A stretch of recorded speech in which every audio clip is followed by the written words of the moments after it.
You said you were bringing a modern edge to it on stage. What do you mean by that?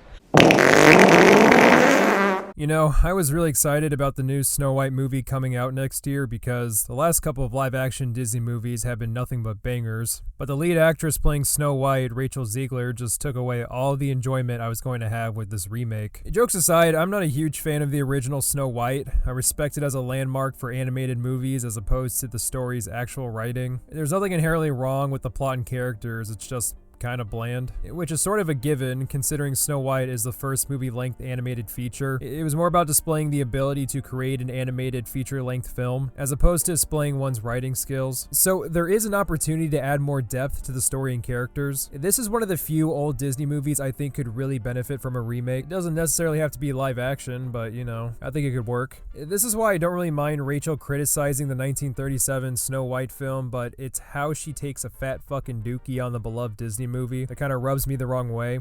See, to Rachel, the issue with the OG film is that Snow White promotes stalker-like behavior, and we need to change her from a damsel in distress to a strong female protagonist. Because apparently being rescued by a man while serving as a love interest is just an outdated character trait. It seems you can only be a likable female character if you're beating up everybody and having your only personality trait be Iron Box. I remember watching a live-action Snow White movie starring Kristen Stewart 10 years ago, and that was absolute booty cheeks. Probably one of the most boring and forgettable movies I've ever watched, actually. But you know what, it made it better? If Kristen Stewart had the boss-ass bitch personality and just beat up pussies all day. It's no longer 1937, and we absolutely wrote a Snow White that she's not going to be saved by the prince. She's not going to be saved by the prince, and she's not going to be dreaming about true love. She's dreaming about becoming the leader she knows she can be, and the leader that her late father told her that she could be if she was fearless, fair, brave, and true.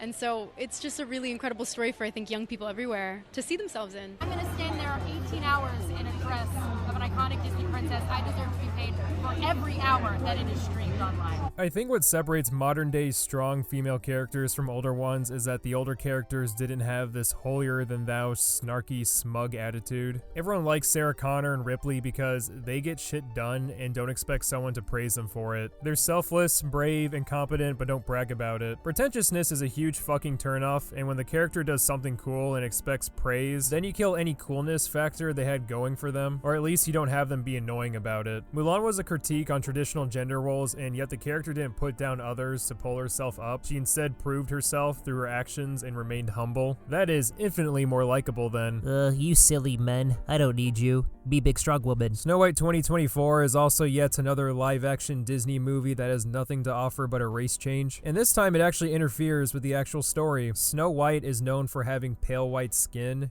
Part of her identity is literally spelled out in her last name. Now the character is casted with a more olive tone, and anyone who has a problem with this is, I guess, just a mean old bigot. Which is super ironic to me because if you think it's acceptable to give another racial group representation with a diet, watered-down version of a good film, then it's obvious you're trying to earn brownie points and you don't really care about good representation. There's a reason why nobody calls Miles Morales a Black Peter Parker, because he's a completely different fucking character, and he's actually well written. Spider-Verse is its own thing. It's not an obvious ploy from Sony to try to prove to everyone that they have a black friend. If Rachel's behavior is any inclination of how the character of Snow White is going to act in the movie, then I think I'll be skipping this. But yeah, these Disney remakes need to fucking die. They're lazy, forgettable, and the only attention and interest these movies can ever get is simply by just switching the race of the lead role.